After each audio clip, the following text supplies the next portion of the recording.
Hello everyone, welcome back to Lume biology. चलिए NCERT recap session से आगे बढ़ाते हैं हम लोग। देखो एनसीईआरटी रिकैप सेशंस में हम लोग बेसिकली जो नीट यूजी के बच्चे स्टूडेंट्स हैं ना, जो तैयारी कर रहे हैं इसकी, उनके लिए एनसीईआरटी बेस्ड वीडियोस लेके आते हैं और कंटेंट उतना ही रखते हैं जितना एनसीईआरटी की बुक्स में दे रखा है।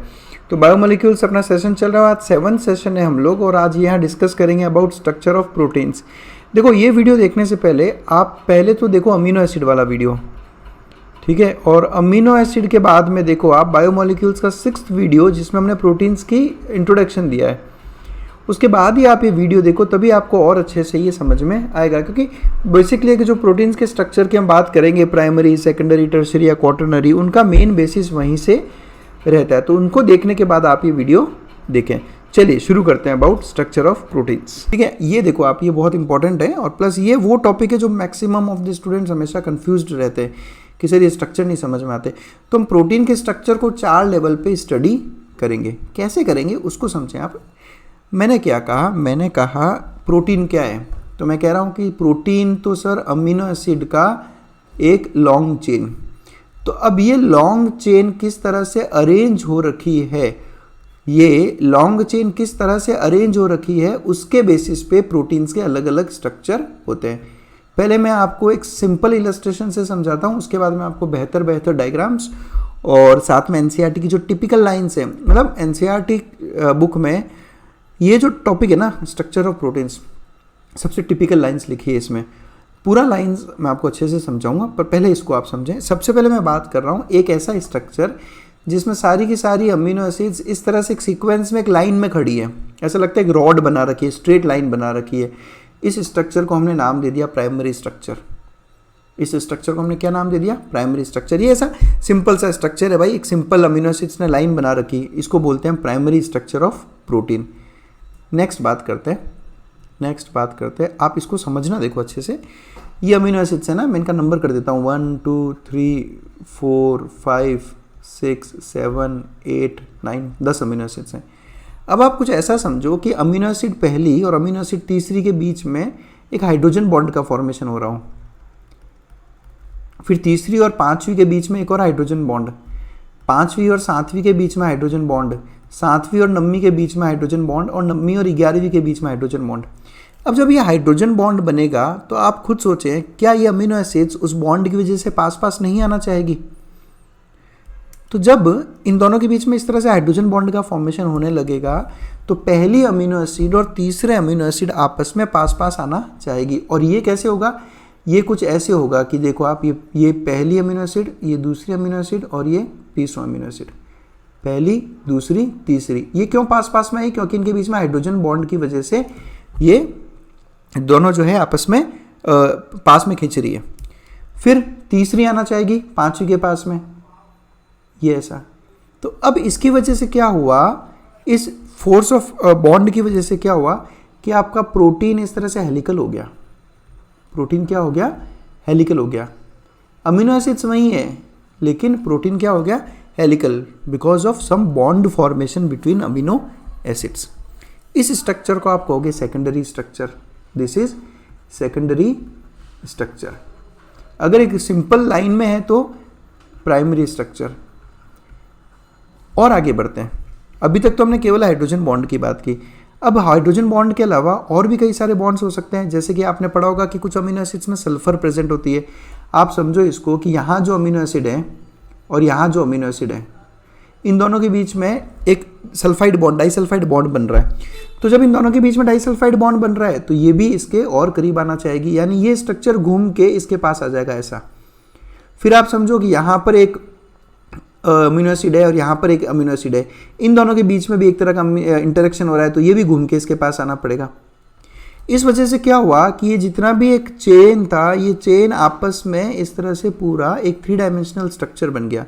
ऐसा लग रहा है जैसे आपके पास में कोई डोरी थी और डोरी से आपने एक बॉल लाइक स्ट्रक्चर बना लिया। इसको आप कहोगे टर्शरी स्ट्रक्चर। इसको हम क्या कहेंगे, टर्शरी स्ट्रक्चर। देखो सब कुछ वही है, अमीनो एसिड्स वही है, वो सब कुछ वही है, लेकिन डिफरेंट टाइप्स ऑफ बॉन्ड की वजह से इनके स्ट्रक्चर में डिफरेंसेस आ रहे हैं। तो ये क्या बन गया, tertiary structure. Primary structure simple straight line, secondary structure इस तरह से हेलिक्स बन गया। मैं और डिटेल में भी जाऊंगा अभी, डोंट वरी। टर्शरी स्ट्रक्चर एक बॉल लाइक 3 डायमेंशनल स्ट्रक्चर बन गया। मोस्ट ऑफ द प्रोटीन्स आपको जो मिलेंगे वो टर्शरी स्ट्रक्चर्स में मिलेंगे। ये सबसे ज़्यादा एक्टिव स्टेट रहता है किसी भी प्रोटीन का। और सबसे लास्ट में आता है क्वाटरनरी स्ट्रक्चर। अब एक लाइन मेरी यहाँ पे अच्छे से सुन लो और इसको अच्छे से याद कर लो, चाहे आपकी किसी भी अलग अलग मॉड्यूल्स में क्या लिखा है, क्योंकि ये लाइन मैंने देखी है कि बहुत सारे अलग अलग कोचिंग इंस्टीट्यूट के मॉड्यूल में अलग अलग इसके बारे में बात की गई है, लेकिन जो मैं आपको यहाँ बता रहा हूँ ना, ये फाइनल रखिएगा आप, ये आप फाइनल रखिएगा। मैंने इसको हर जगह से कंफर्म किया है, MBBS की बुक्स भी देखी है मैंने सारी, ठीक है। तो ये यहाँ पर आपको ये ध्यान रखना है कि जब हम बात करेंगे क्वाटरनरी स्ट्रक्चर की, किसकी, क्वाटरनरी स्ट्रक्चर की, तो मुझे एक से ज़्यादा पॉलीपेप्टाइड चेन की बात करनी पड़ेगी। देखो मैंने प्राइमरी स्ट्रक्चर, सेकेंडरी स्ट्रक्चर और टर्शरी स्ट्रक्चर, इन तीनों स्ट्रक्चर में एक ही सिंगल पॉलीपेप्टाइड चेन की बात की है मैंने। लेकिन क्वाटरनरी स्ट्रक्चर तब बनता है जब आपके पास में एक से ज़्यादा पॉलीपेप्टाइड चेन हो। जैसे एक ये पॉलीपेप्टाइड चेन थी और इसके साथ में एक और पॉलीपेप्टाइड चेन। अब इनमें इंटरेक्शन की वजह से अब जो शेप निकल के आएगा उसको आप कहोगे क्वाटरनरी स्ट्रक्चर। और ये जो दो अलग अलग पॉलीपेप्टाइड चेन्स हैं उनको आप कहते हो सब यूनिट्स ऑफ प्रोटीन्स। क्या कहते हैं? सब यूनिट्स ऑफ प्रोटीन्स। अब आप सोच रहे होंगे कि सर पॉलीपेप्टाइड चेन एक से ज़्यादा कैसे? तो आप देखो हीमोग्लोबिन है, हीमोग्लोबिन में आप क्या कहते हो, 2 अल्फा चेन होती है और 2 बीटा चेन है। तो हीमोग्लोबिन हमेशा किस तरह का स्ट्रक्चर शो करेगा? Quaternary structure. आपको बहुत से बुक्स में ऐसा मिलेगा कि टर्शरी स्ट्रक्चर में 2 पॉलीपेप्टाइड चेन्स आपस में इंटरेक्ट करती है, या जब हेलिक्स का फॉर्मेशन होता है तो 2 चेन्स रहती है। ऐसा बिल्कुल नहीं है। अगर क्वेश्चन ने लिख दिया कि एक से ज़्यादा पॉलीपेप्टाइड चेन है तो आंख बंद करके आपका आंसर होगा क्वाटरनरी स्ट्रक्चर। भूल जाओ कि मॉड्यूल्स में क्या लिखा है। तो आई होप आपको समझ में आया होगा। Primary structure simple straight line, secondary structure अगर हेलिक्स बना ले, टर्शरी स्ट्रक्चर अगर आपस में एक बॉल लाइक स्ट्रक्चर बन जाए, और क्वाटरनरी स्ट्रक्चर अगर एक से ज़्यादा पॉलीपेप्टाइड चेन हो। तो ये बेसिक फंडा था। अब मैं आपको लेके चलता हूँ, कुछ डायग्राम्स दिखाता हूँ ताकि चीज़ें और समझ में आए, और NCERT की लैंग्वेज लेता हूँ। प्राइमरी स्ट्रक्चर पे चलते हैं। ये देखो मैंने आपको एक सिंपल लाइन बना के अमीनो एसिड्स की बॉल्स बना दी मैंने ऐसे, ये शुरुआत से लेकर एंड तक ये अमीनो एसिड्स है, पहला, दूसरा, तीसरा, चौथा, 5वां, 6वां, 7वां, 8वां, ये इतनी सारी अमीनो एसिड्स। कैसी सिंपल लाइन बना दी। कौन सा स्ट्रक्चर है? Primary structure. अब देखो इस प्राइमरी स्ट्रक्चर को मुझे डिफाइन करना पड़ेगा। अब ऐसा नहीं है कि मैं इसको उल्टा सीधा कैसे भी रखूं और अपना काम चल जाए, नहीं, ऐसा नहीं होता। ये जो आपने इतनी सारी अमीनो एसिड्स लगाई, इसमें से पहली अमीनो एसिड कौन सी है, दूसरी कौन सी है, भाई मैंने इसको नाम दे दिया पहला, मैं इसको भी तो पहला बोल सकता था, मैं गिनूँ कहाँ से? तो इसका भी तो मुझे एक स्टैंडर्ड बनाना पड़ेगा ना। नहीं तो क्या होगा कि जब आपसे पूछा जाएगा कि बताओ इस प्रोटीन में पहली अमीनो एसिड कौन सी है, तो आप क्या बोलोगे? जैसे कि आप, मैं बताऊँ ये कन्फ्यूजन कहाँ आएगा? ये कन्फ्यूजन आएगा जैसे हम सिकल सेल एनीमिया पढ़ते हैं। तो सिकल सेल एनीमिया में हम क्या कहते हैं? सिकल सेल एनीमिया में हम कहते हैं कि हीमोग्लोबिन की बीटा चेन में जो 6th अमीनो एसिड है, उस 6th अमीनो एसिड में ग्लूटामिन एसिड की जगह पे क्या आ गया? वलाइन। ऐसा ही कहते हो ना आप, तब जाकर क्या होता है? Sickle cell anaemia. अब ये 6th भाई डिफाइन कहाँ से करोगे? यहाँ से करोगे या यहाँ से करोगे? तो उसको भी हमें समझना पड़ेगा, ठीक है। ये सब चीज़ें NCERT में है, ठीक है। शुरू करते हैं, हम इसको कैसे समझेंगे। देखो सबसे पहले हम 2 एंड बना लेते हैं, लेफ्ट एंड और राइट एंड। अब लेफ्ट एंड किसको कहेंगे हम? लेफ्ट एंड उसको कहेंगे जहाँ पे सबसे पहला अमीनो एसिड होगा। हाँ, अब फर्स्ट अमीनो एसिड सर हम किसको कहेंगे? फर्स्ट अमीनो एसिड हम उसको कहेंगे जिसमें N टर्मिनल फ्री है, जिसमें N टर्मिनल फ्री है। अभी N टर्मिनल क्या है उसको भी समझते एक बार पहले। देखो यहाँ पे मेरा पूरा प्रोटीन का स्ट्रक्चर है, ये यहाँ से लेकर यहाँ तक पहला अमीनो एसिड, फिर दूसरा अमीनो एसिड, फिर वापस तीसरा अमीनो एसिड, इस तरह से चल रहा है। अब आप देखो ये जो मैंने अमीनो एसिड्स बनाए उसमें से एक एंड पे क्या आ रहा है? नाइट्रोजन, और एक एंड पे क्या आ रहा है? कार्बन। समझ लो, पहले अमीनो एसिड का कार्बन बॉन्ड बना रहा है और नाइट्रोजन फ्री है। लास्ट वाले अमीनो एसिड का कार्बन फ्री है और नाइट्रोजन बॉन्ड बना रहा है। तो जिस तरफ आपका नाइट्रोजन फ्री है उसको आप कहोगे N टर्मिनल वाला अमीनो एसिड, और जिस तरफ कार्बन फ्री है उसको आप कहोगे कार्बन टर्मिनल वाला अमीनो एसिड। वापस बता रहा हूँ, जिस तरफ आप चेन को देखें, चेन में लेफ्ट किसको बोले, राइट किसको बोले, फर्स्ट अमीनो एसिड कौन सा, लास्ट अमीनो एसिड कौन सा, वो किसको बोले उसको समझें आप। वापस बता रहा हूँ, वो अमीनो एसिड जिसका नाइट्रोजन ग्रुप फ्री है उसको आप कहोगे एन टर्मिनल अमीनो एसिड। वो अमीनो एसिड जिसका कार्बन ग्रुप फ्री है उसको आप कहोगे कार्बन टर्मिनल अमीनो एसिड। ये बात समझ गए आप। अब जो एन टर्मिनल अमीनो एसिड है वो फर्स्ट अमीनो एसिड माना जाएगा। जो एन टर्मिनल अमीनो एसिड है उसको आप कहोगे फर्स्ट अमीनो एसिड, और वो रिप्रेजेंट करेगा किसी भी प्रोटीन के लेफ्ट एंड को। ये आप ध्यान रखें, first amino acid will represent the left end of amino acid, क्योंकि मैं तो इसको उल्टा रख सकता हूँ, है ना। मैंने ये जैसे आपने चेन बनाई, मैं तो इसको उल्टा रख दूंगा तो लेफ्ट राइट हो गया, राइट लेफ्ट हो गया, तो क्या हमारा सारा स्टैंडर्ड चेंज हो जाएगा? नहीं, बिल्कुल नहीं। हमने क्या कह दिया, स्ट्रक्चर सीधा रखो, टेढ़ा रखो, कैसा भी रखो, जो एन टर्मिनल वाला अमीनो एसिड है वो पहला अमीनो एसिड माना जाएगा और वो रिप्रेजेंट करेगा left end of the chain को। तो ये सिंपल सा कंसेप्ट हमने बना लिया। अब दिक्कत ये आती है कि ये हमें याद नहीं रहता कि सर किसको फर्स्ट मानना है किसको सेकंड, तो उसको भी याद करने का मैं एक सिंपल का तरीका बता देता हूँ। आपको क्या याद रखना है? आपको कुछ भी याद नहीं रखना, कुछ भी याद नहीं रखना, यानी कि आपको याद रखना नील। आपको कुछ भी याद नहीं रखना, आपको केवल नील याद रखना है। नील मतलब कुछ नहीं। एन रिप्रेजेंट करेगा एन टर्मिनल अमीनो एसिड को, आई रिप्रेजेंट करेगा फर्स्ट अमीनो एसिड को, और एल रिप्रेजेंट करेगा लेफ्ट एंड को। यानी कि जो एन टर्मिनल अमीनो एसिड है वो पहला अमीनो एसिड माना जाए और वो लेफ्ट एंड को रिप्रेजेंट करेगा। तो इस नील से आप इस पूरे स्ट्रक्चर को हमेशा समझ सकते हो। रिमेंबर, ये चीज़ें सारी एनसीईआरटी में दे रखी है और बहुत इंपॉर्टेंट कंसेप्ट है ये सारे। बहुत ईजी है, बट ठीक है, थोड़ा समझ में नहीं आता तो चीज़ें कंफ्यूज करती है। तो ये देखो आप, ये एनसीईआरटी का डायग्राम है। ये एनसीईआरटी प्राइमरी स्ट्रक्चर शो कर रही है कि रिजिड रॉड बना दी उसने अमीनो एसिड्स की, तो ये प्राइमरी स्ट्रक्चर है। तो व्हाट इज प्राइमरी स्ट्रक्चर? एक लीनियर सीक्वेंस है अमीनो एसिड्स का, है ना। क्लियर बोल रखा है एनसीईआरटी ने, लीनियर सीक्वेंस, ऐसा लाइन बना रखी है। और प्राइमरी स्ट्रक्चर में मेन क्या रहता है, ये आपकी पोजिशनल इन्फॉर्मेशन को शो करती है अमीनो एसिड्स की। अब आप टर्शरी स्ट्रक्चर मैंने ऐसा बनाया था, अब इस टर्शरी स्ट्रक्चर में आप क्या लेफ्ट क्या राइट, तो जो अमीनो एसिड्स का पोजिशनल इन्फॉर्मेशन है वो आप सबसे अच्छे से समझ पाते हो कब, जब आपके सामने उसका प्राइमरी स्ट्रक्चर शो किया जाए। प्राइमरी स्ट्रक्चर में एक प्रोटीन को एक लाइन की तरह इमेजिन किया जाता है, जिसमें एक लेफ्ट एंड होगा एक राइट एंड होगा। लेफ्ट एंड रिप्रेजेंट करेगा सबसे पहली अमीनो एसिड को और राइट एंड रिप्रेजेंट करेगा सबसे लास्ट अमीनो एसिड्स को। ये देखो, ये सारा का सारा एनसीईआरटी की लाइन है जो मैं आपको यहाँ पर अब पढ़ा रहा हूँ। नेक्स्ट बात करते हैं सेकेंडरी स्ट्रक्चर की। सेकेंडरी स्ट्रक्चर, ये देखो मैंने हेलिक्स बना दिया। अब ये देखो, ये दो अमीनो एसिड्स के बीच में आप समझो यहाँ हाइड्रोजन बॉन्ड हो गया, तो ये पास पास आ गए और मुड़ गए और बन गया एक हेलिक्स। तो ये सेकेंडरी स्ट्रक्चर, इस तरह का स्ट्रक्चर बना लेगा। ये एनसीईआरटी का डायग्राम है आपका।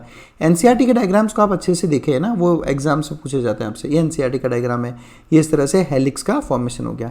अब क्या होता है कि केवल हेलिक्स का फॉर्मेशन नहीं होता, यहाँ पे दो अलग अलग स्ट्रक्चर्स बन सकते हैं। या तो बनेगा एक हेलिक्स या बनेगा एक बीटा शीट। देखो यहाँ पर ये हेलिक्स वाला स्ट्रक्चर है, यहाँ पे ये हेलिक्स वाला स्ट्रक्चर। यहाँ पे देखो आप, मैं जो कह रहा था ना, हाइड्रोजन बॉन्ड्स की बात कर रहा था, ये देखो यहाँ पे ये जो सी डबल बॉन्ड ओ वाला ग्रुप है और जो NH वाला ग्रुप है, यहाँ ये दूसरी amino acid, different amino acid, ये डिफरेंट अमीनो एसिड, तो इनके कार्बोक्सिलिक और NH के बीच में हाइड्रोजन बॉन्ड बन गया, तो ये दोनों पास पास आ गई, ये दोनों पास पास आ गई, ये दोनों पास पास आ गई और ये दोनों पास पास आ गई। तो जब ये दोनों पास पास आएगी तो ये हेलिक्स की फॉर्म में कन्वर्ट हो जाएगी। तो या तो वो हेलिक्स बना लेगा, नहीं तो वो बना लेगा एक बीटा शीट। ये देखो आप यहाँ पर, ये बीटा शीट बन गया, यहाँ पे समझ आ रही, शीट लाइक स्ट्रक्चर बन गया पूरा, तो ये बीटा शीट। अब आपको मैक्सिमम मॉड्यूल्स में ऐसा लिखा हुआ मिलेगा, आप देख लीजिएगा चाहे तो। काफ़ी कोचिंग इंस्टीट्यूट्स की मॉड्यूल देखी है मैंने, उसमें लिखा है कि बीटा शीट में more than 1 polypeptide chain present होती है, तो ये सब नहीं होता, वो सब कुछ गलत लिखा है। मैंने अगर बोल दिया मोर देन 1 पॉलीपेप्टाइड चेन तो मैं क्वाटरनरी स्ट्रक्चर की ही बात कर सकता हूँ, है ना, ये फैक्ट है। बीटा शीट में एक ही सिंगल चेन होगी जो इस तरह से एक शीट बनाती है। तो ये बन गया सेकेंडरी स्ट्रक्चर। ये एनसीईआरटी का पिक्चर है, देखो ये एनसीईआरटी का पिक्चर काफ़ी मैंने हर जगह ढूंढा लेकिन मुझे ब्लर्ड ही मिले, हर जगह इमेज है ना। तो ये अल्फा हेलिक्स और ये हो गई बीटा प्लेटेड शीट। क्लियर? तो ये एनसीईआरटी के पिक्चर्स आपको हमेशा ध्यान रखने हैं। तो सेकेंडरी स्ट्रक्चर ये क्या कहता है कि प्रोटीन का जो थ्रेड है वो एक रिजिड रॉड की तरह नहीं रहता। भाई ऐसा नहीं है कि आपने अमीनो एसिड को एक रिजिड रॉड की तरह एक लाइन में खड़ा कर दिया, बोले वो ऐसा पॉसिबल नहीं हो पाता, है ना। तो प्रोटीन्स कभी भी आपको प्राइमरी स्ट्रक्चर में ऐसे नहीं मिलते। और प्रोटीन्स में हेलिक्स भी हो सकता है और शीट भी हो सकता है, और अगर हेलिक्स हुआ तो ये हेलिक्स केवल राइट हैंडेड हेलिक्स होगा। ये आपको ध्यान रखना है, ये बहुत इंपॉर्टेंट नीट का क्वेश्चन है कि प्रोटीन्स में केवल राइट हैंडेड हेलाइसिस ही मिलते हैं। ट्रू फॉल्स आते हैं आपके, है ना, इस तरह के। अब ये कंपेयर किससे कर रहा है वो कह रहा है कि प्रोटीन्स में केवल राइट हैंडेड ही मिलते हैं। तो अब आपको मुझे बताना है कि ऐसा कौन सा बायोमोलिक्यूल है जिसमें राइट हैंडेड हेलिक्स और लेफ्ट हैंडेड हेलिक्स दोनों मिलेंगे। प्रोटीन में केवल राइट हैंडेड है, तो राइट और लेफ्ट दोनों किस में, ये आपको मुझे कमेंट सेक्शन में आकर बताना है। नेक्स्ट बात करता हूँ टर्शरी स्ट्रक्चर की। टर्शरी स्ट्रक्चर में मैंने क्या कहा कि हाइड्रोजन बॉन्ड्स के अलावा और भी बहुत सारे बॉन्ड्स होते हैं, जैसे कि डाइसल्फाइड बॉन्ड, और इसकी वजह से सारे अमीनो एसिड्स आपस में मिलकर एक बॉल लाइक स्ट्रक्चर बना लेते हैं। ये देखो आप, एक मैं पिक्चर की तरह समझाता हूँ इसको यहाँ पे, ठीक है। ये देखो, जैसे ये कह रहा है कि यहाँ जो अमीनो एसिड प्रेजेंट है और यहाँ जो अमीनो एसिड प्रेजेंट है, इनमें हाइड्रोफोबिक इंटरेक्शन है, यानी ये चीज़ें एनसीईआरटी में नहीं है, जाने दो, ठीक है। इनमें इंटरेक्शन हो रहा है, यहाँ पे एक और हाइड्रोजन बॉन्ड का इंटरेक्शन हो रहा है, यहाँ पे जो अमीनो एसिड प्रेजेंट है इसमें सल्फर है, यहाँ जो अमीनो एसिड प्रेजेंट है इसमें सल्फर है, तो दोनों ने बना लिया डाइसल्फाइड ब्रिज, तो ये दोनों करीब करीब आ गए।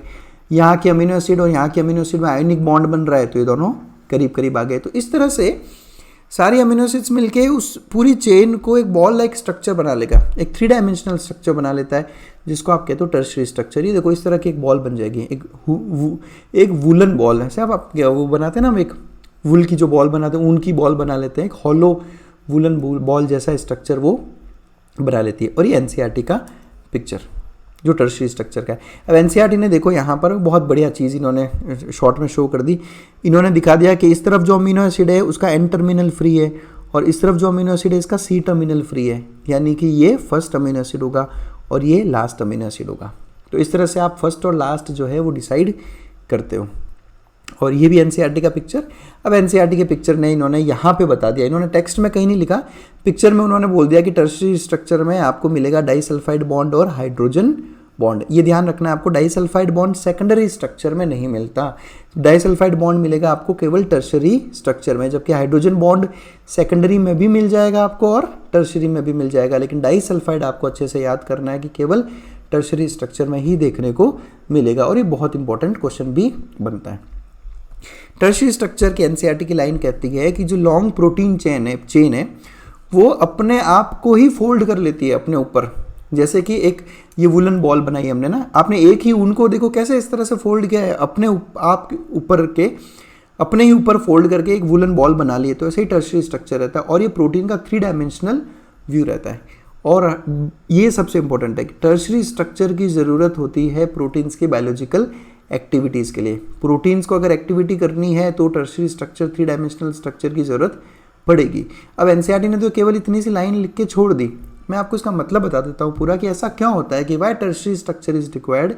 दैट्स बिकॉज, जैसे मैं एक एंजाइम की हेल्प से आपको बताता हूँ। एंजाइम्स में आप पढ़ते हो ना कि एंजाइम्स में एक एक्टिव साइट होती है जिसको आप कहते हो सबस्ट्रेट बाइंडिंग साइट, ही ऐसा। तो ये सबस्ट्रेट बाइंडिंग साइट, ये जो क्रिवाइज बना, ये कैसे बना, ये बिकॉज ऑफ आपका टर्शरी स्ट्रक्चर ही बनता है। ये जब टर्शरी स्ट्रक्चर बनेगा तभी आप इस तरह की बाइंडिंग साइट बना पाओगे। आप सोचें आप प्राइमरी स्ट्रक्चर में या सेकेंडरी स्ट्रक्चर में ऐसा पॉसिबल नहीं हो पाता। तो ये एक्टिव साइट्स टर्शरी स्ट्रक्चर में ही बन सकती हैं। तो प्रोटीन्स की बायोलॉजिकल एक्टिविटीज़ के लिए आपको टर्शरी स्ट्रक्चर की ज़रूरत पड़ेगी।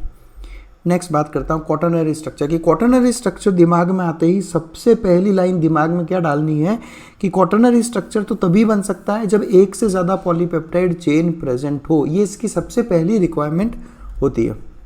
आपके सामने पिक्चर है हीमोग्लोबिन का, 2 अल्फा चेन्स अल्फा 1 अल्फा 2 और 2 beta chains beta 1 and beta 2, और ये दोनों चारों चेन्स आपस में किसी ना किसी इंटरेक्शन की वजह से आपस में जुड़ी है, तब जाकर बना है क्वाटरनरी स्ट्रक्चर। ये एनसीईआरटी का पिक्चर दिखा दिया उन्होंने कि भाई ये देखो ये मल्टीपल चेन्स प्रेजेंट है।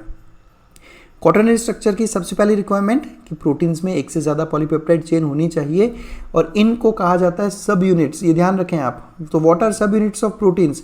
तो जो प्रोटीन्स में अलग अलग पॉलीपेप्टाइड चेन्स हैं उन्हीं को वो सब यूनिट्स कहा जाता है। ठीक है। अब ये एक लाइन है एनसीईआरटी की जो बहुत से स्टूडेंट्स कंफ्यूज होते हैं इस लाइन में, इसको मैं आपको एक बार एक्सप्लेन करता हूँ। The manner in which these individual folded polypeptides और सब यूनिट्स आर अरेंज्ड, यानी कि जितनी भी पॉलीपेप्टाइड्स है, जैसे हीमोग्लोबिन में 4 पॉलीपेप्टाइड्स हैं या 4 सब यूनिट्स हैं, जिस मैनर में ये चारों पॉलीपेप्टाइड चेन्स या सब यूनिट्स अरेंज हो रखी है with respect to each other, ये चारों एक दूसरे के रेफरेंस में एक अलग अलग मैनर से जो है वो अरेंज हो रखी होती है।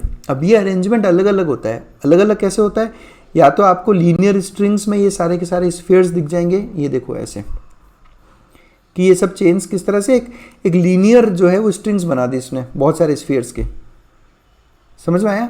या फिर ये स्फीयर्स एक दूसरे के ऊपर अरेंज्ड है, ये देखो आप ऐसा, ये एक सब यूनिट, ये दूसरी सब यूनिट, तीसरी सब यूनिट, चौथी सब यूनिट्स, पांचवी सब यूनिट, छठी सब यूनिट्स। देखो यहाँ पे सब यूनिट्स क्या कर रही है, सब यूनिट्स सब एक दूसरे के ऊपर क्यूब लाइक स्ट्रक्चर बना रही है या प्लेट लाइक स्ट्रक्चर बना रही है, तब आप कहते हो क्वाटरनरी स्ट्रक्चर ऑफ प्रोटीन। ये देखो आप, ये सारी अलग अलग सब यूनिट्स इस तरह से अरेंज्ड है। तो या तो ये लीनियर स्ट्रिंग बना देगी या फिर ये क्यूब बना देगी या प्लेट बना देगी, तब जाकर बनता है क्वाटरनरी स्ट्रक्चर ऑफ प्रोटीन। और एनसीईआरटी ने एग्जांपल दिया है सबसे बढ़िया HbA यानी एडल्ट हीमोग्लोबिन, जिसमें 2 अल्फा और 2 बीटा चेन्स होती है, यानी कि टोटल 4 सब यूनिट्स प्रेजेंट होती है। तो आई होप आपको ये प्रोटीन बहुत अच्छे से समझ में आया होगा। अब एनसीईआरटी ने क्या कर रखा है कि इनको ना बिखेर रखा है एक्चुअली। इन्होंने बॉन्ड फॉर्मेशन का अलग पैराग्राफ दिया है, प्रोटीन के स्ट्रक्चर का अलग पैराग्राफ दिया है, और प्रोटीन का जो इंट्रोडक्शन पार्ट है वो उन्होंने अलग पैराग्राफ दिया है, अमीनो एसिड्स का अलग पैराग्राफ दिया है। तो मैंने अमीनो एसिड्स को तो देखो आप लोगों के लिए अलग ही ले लिया, लेकिन प्रोटीन्स को मैंने सब जगह से ना सॉर्ट आउट करके एक ही जगह पे यहाँ पे मैंने आपको लाकर समझाया। फिर भी अगर आपको किसी तरह का डाउट रहता है तो feel free to WhatsApp me on this number. आप मुझे मेरी इंस्टाग्राम ID और मेल पे भी मुझे मैसेज कर सकते हो। और जितने भी मेंबर्स इस ग्रुप से जुड़े हुए हैं उन मेंबर्स से रिक्वेस्ट है कि प्लीज़ आप मुझे इस नंबर पे व्हाट्सएप करें, क्योंकि जो हमारा मेंबर्स वाला एक अलग ग्रुप है जिसमें आप अपने डाउट्स वगैरह पोस्ट कर सकते हो और भी बहुत सारी चीज़ें मैं वहाँ पे शेयर करता रहता हूँ।